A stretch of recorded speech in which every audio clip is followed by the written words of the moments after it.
Selamat sore pemirsa, kembali bersama saya Divi Reza Utayana di acara Weekly Berita.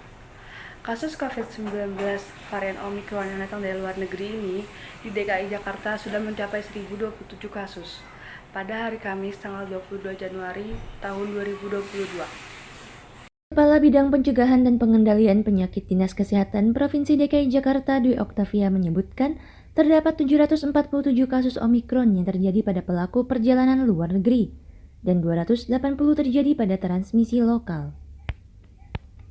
Kementerian Kesehatan juga mencatat terdapat kecamatan di DKI Jakarta yang berstatus zona merah penyebaran Omikron.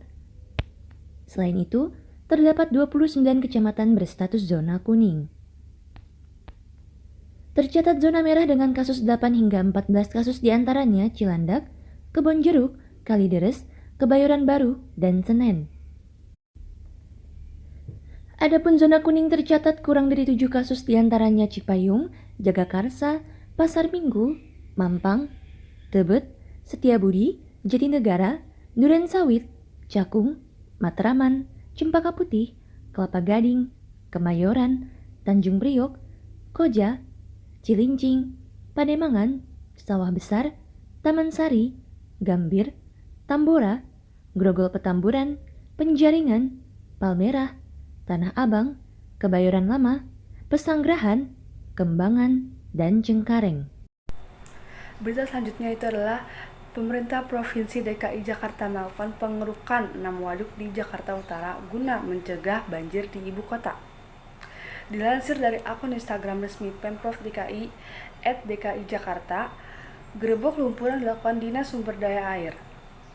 Terdapat 6 waduk yang dikeruk yaitu Waduk Kampung Kandang, Waduk Rawa Malang, Waduk Teluk Gong, Waduk Rawa Badak, Waduk Don Bosco, dan Embung Cekungan Air Jalan Kesatria. Wakil Gubernur DKI Jakarta Ahmad Riza Patria mengatakan bahwa Pemprov DKI melakukan pengendalian banjir dengan cara mengoptimalkan fungsi waduk, situ, dan embung dengan cara gerebek lumpur. Ia juga mengatakan bahwa selama 2 tahun ini efektivitas sumur resapan cukup baik dalam mengatasi banjir Jakarta. Sementara itu, Kepala Seksi Perencanaan pada Dinas Sumber Daya Air SDA DKI Jakarta, Elizabeth Tarigan mengatakan, pembangunan drainase vertikal atau sumur resapan, sistem polder, dan waduk merupakan program konservasi dari Pemprov DKI untuk pengendalian air yang akan dialirkan ke laut. Saat ini kita akan menuju ke berita terakhir pemirsa. Tahanan terkait kasus narkoba Polres Jakarta Selatan tewas. Keluarga Freddy Nikolaus Siagan berencana melaporkan ke Propam Mabes Polri terkait kematian putranya. Freddy meninggal dunia di Rumah Sakit Polri Kramat Jati, Jakarta Timur, Kamis 13 Januari 2022 malam.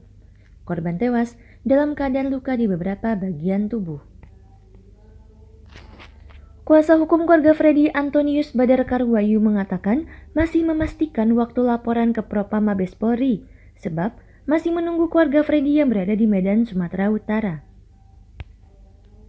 Keluarga Freddy sebelumnya sudah melaporkan ke Komisi Nasional Komnas HAM terkait dari kematian putranya yang diduga ada pelanggaran.